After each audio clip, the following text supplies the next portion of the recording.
అమెరికాలో ఈ మధ్యకాలంలో ఏం జరుగుతుందో అసలు అర్థమే కావట్లేదు.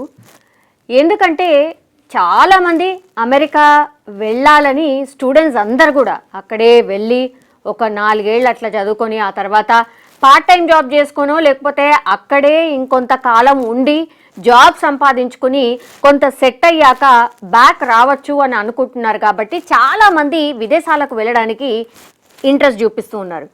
అండ్ ఎక్కువ మటుకి మన ఇండియా నుంచే చాలామంది అమెరికాకు వెళ్ళే వాళ్ళు ఎక్కువ సంఖ్యలో ఉంటారు. ఎస్పెషల్లీ మన తెలుగు రాష్ట్రాల నుంచి కూడా చాలామంది వెళ్తూ ఉంటారు.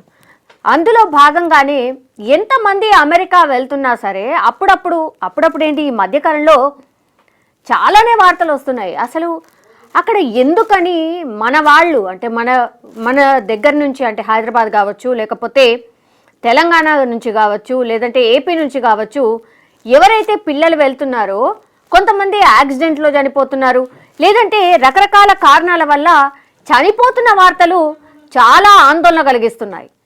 అగైన్ మళ్ళీ అమెరికాలో ఒక తెలుగు విద్యార్థి, అది హనుమకొండకు సంబంధించిన విద్యార్థి బండి వంశీ ఆదివారం రోజు చనిపోవడం జరిగింది. అది కూడా అసలు ఎలాంటి కారణం లేకుండా అనుమానాస్పదంగా కింద సెల్లార్లో ఆయన కారులోనే చనిపోయినటువంటి శవాన్ని గుర్తించారు.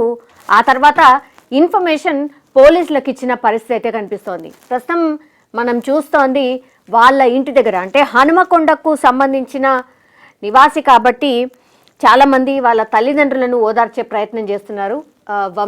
బండి వంశీ తండ్రి. సో అక్కడ ఉన్నటువంటి స్థానిక నాయకులు వెళ్ళి ఏం జరిగింది ఏంటి, అమెరికాకు సంబంధించిన వాళ్ళతోని మాట్లాడుతున్నాము అన్నటువంటి మాట చెప్తూ ఉన్నారు వాళ్ళ బంధువులకి. అండ్ బండి వంశీ ఎవరైతే చనిపోయారో అతని ఫాదర్ అన్నమాట, ఆయనను చూడొచ్చు.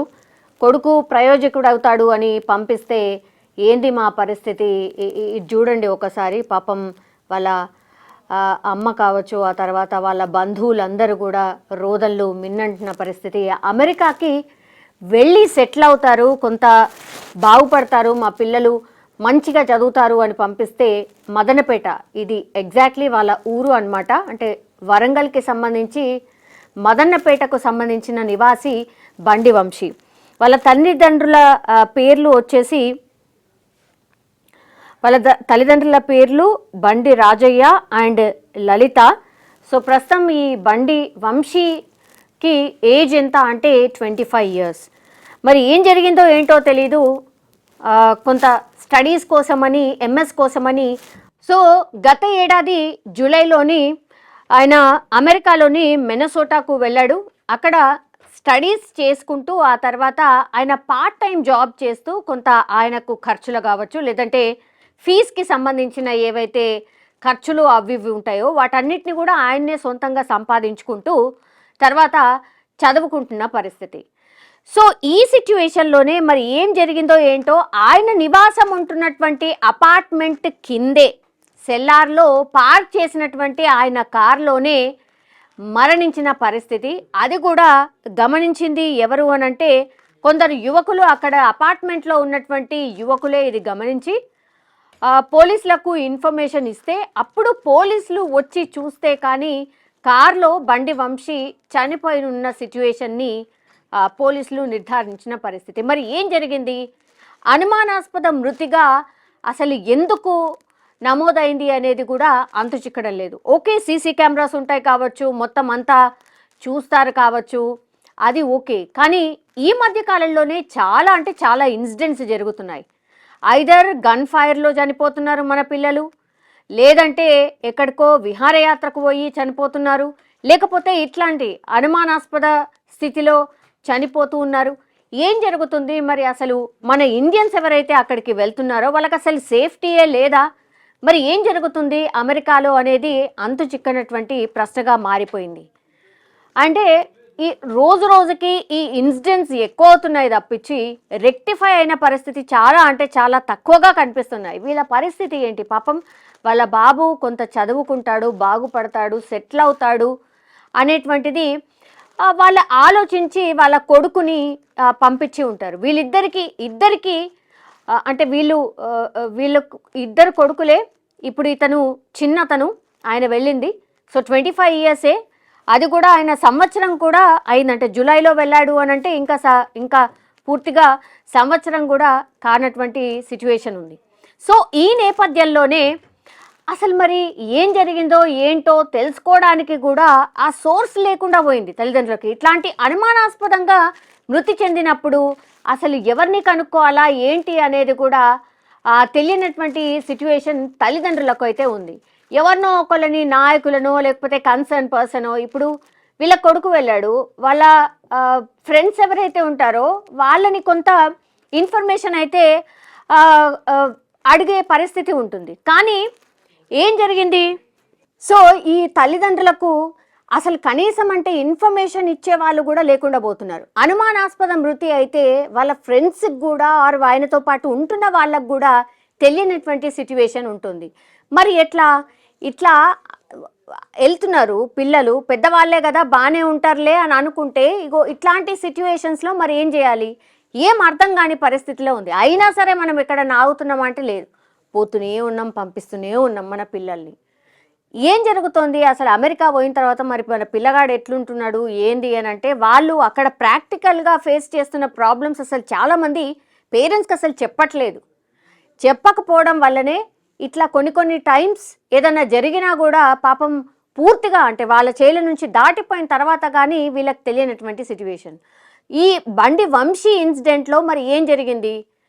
పూర్తిగా ఆయన కారులో కింద అనుమానాస్పదంగా చనిపోయాడు అని నిర్ధారించుకునేంత వరకు కూడా అసలు బండి వంశీ ఎటు పోయిండో ఏందో అనేది కూడా ఎవరికి తెలియనటువంటి పరిస్థితి. అంటే ఎవరిదాలకు వర్క్ ఉంటుంది, ఎవరిదాలు చూసుకుంటారు, దట్స్ ఓకే. కానీ ఇగో ఇట్లాంటి ఇన్సిడెంట్స్ జరిగినప్పుడు మాత్రం వీళ్ళ తల్లిదండ్రులకు ఎవరు ఆన్సరబుల్, ఎవరు చెప్పాలి?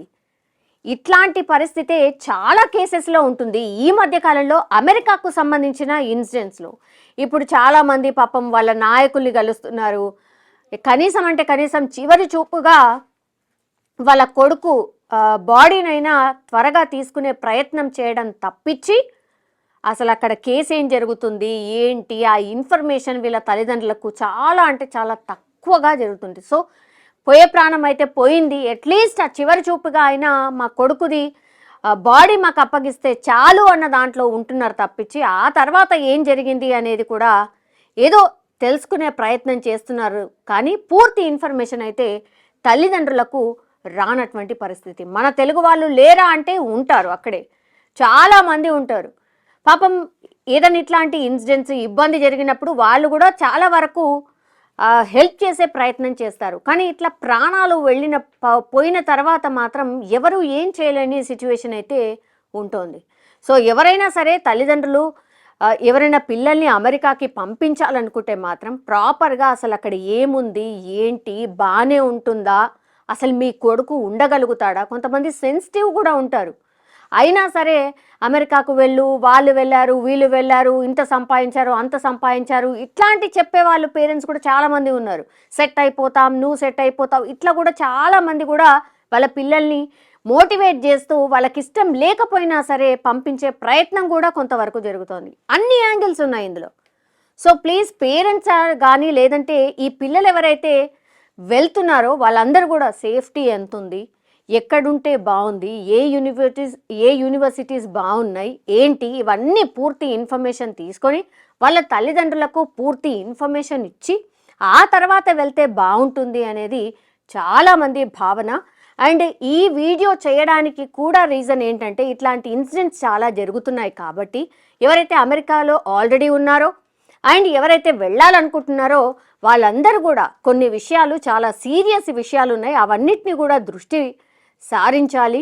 ఆ తర్వాత మీరు కూడా సేఫ్గా ఉండాలి. తల్లిదండ్రులకు ఇట్లాంటి కన్నీటి గాథలు లేకుండా చెయ్యాలి అనేది కూడా మన నుంచి కూడా ఉన్నటువంటి రిక్వెస్ట్ ఇది.